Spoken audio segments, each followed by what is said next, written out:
Alright guys, so I am just keeping this as brief as I possibly can because TJ and I are going to be talking about this a lot on tomorrow night's live stream. I just got home from seeing Mission Impossible Dead Reckoning Part 1. I got a lot of thoughts on this one. First of all, to get it out of the way right away, I loved this movie. I thought it was fantastic. I think it's one of the best movies of the year. I think it's one of Christopher McQuarrie's best movies. I think it's one of Tom Cruise's best performances overall as Ethan Hunt and just in his career. I still think he was probably better in Maverick, but I think that just called for, a different type of performance.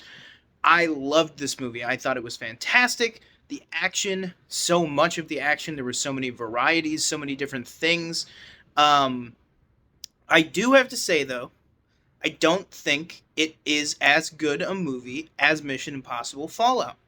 Now, that means a couple things for me. I think that means that it's still an amazing movie, that it is still one of the best action movies ever made, that I still absolutely loved this movie, that I still would probably say, if not 5 out of 5, 4.75 out of 5. But that being said, I do think that Mission Impossible Fallout is kind of the tighter, tauter action thriller with Henry Cavill breathing down your neck every single scene.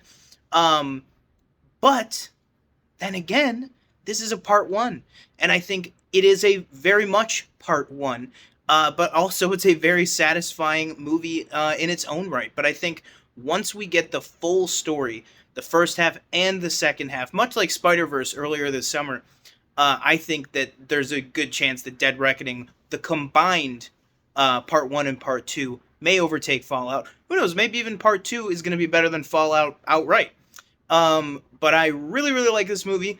Last thing I want to touch on, just here giving you my quick thoughts, the villain. I've heard a lot of people talking about the villain. Does it fit this franchise? I thought it fit the franchise perfectly. I thought that everything they were doing here with what it meant, Mission Impossible is one of those franchises that is always keeping up with the times, and I think this really showcases that in a great way. So I really love this movie, but guys, TJ and I will be talking about it more tomorrow night on our live stream at 8:30 p.m. Eastern Standard Time. Join us there. Let us know what you thought about the movie in the comments down below, and I will read out each and every single one of your comments on tomorrow night's live stream. Let us know what you thought. We'll catch you then. Have a good one.